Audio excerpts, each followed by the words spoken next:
আমার আমার জন্ম হয়েছে তীব্র কামনার স্রোতে ভেসে। আদিপুরুষ ব্রহ্মার লোলুপ বীর্যপাতে জন্মের পর তিনি লুব্ধ দৃষ্টিতে দেখেছিলেন নিজ কন্যাকে।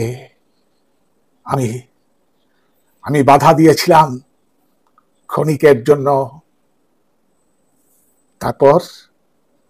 তারপর ধরা দিয়েছিলাম সুপ্ত ভালোবাসায়, সুপ্ত ভালো লাগায়। দেখেছিলাম কামনার প্রবল সিঁড়িতে দাঁড়িয়ে চুম্বন, ঠোঁটের স্পর্শ ভেদ করে দীর্ঘ সহবাসে মনুর জন্ম। একদিন পৃথিবী ভরে গেল মানুষে মানুষে। আমার আবারও জন্ম হলো কন্যা রূপে। আমি সত্যবতী হয়ে দায়িত্ব নিয়েছিলাম বংশ রক্ষায়।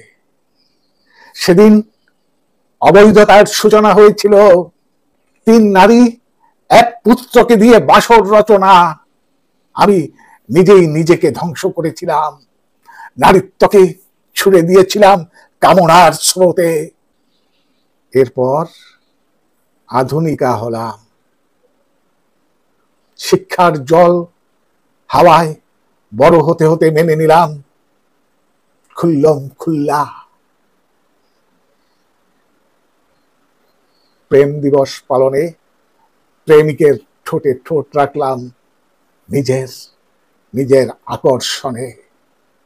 না না, কোনো প্রেমিক জোর করেনি আমায়, জোর করে ডেকে নিতে পারেনি অন্তরালে। আমি নিজেই গিয়েছি এক চাহিদার টানে।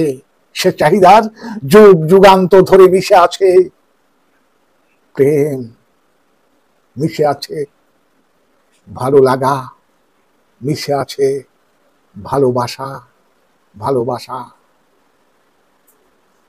বুঝলাম ভালো লাগার বিবৃত্তে, স্নেহে, অনুরাগে সর্বত্র চুম্বনের সিংহাসন পাতা।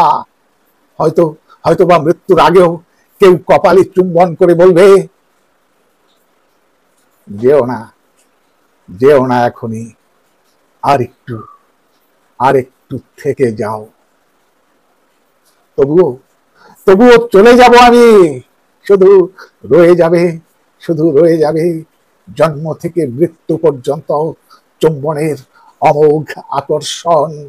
শুধু রয়ে যাবে জন্ম থেকে মৃত্যু পর্যন্ত চুম্বনের অমোঘ আকর্ষণ। নমস্কার। কবিতাটি লিখেছেন মাননীয় কবি সঙ্গীতাকর। কবিতা চুম্বন।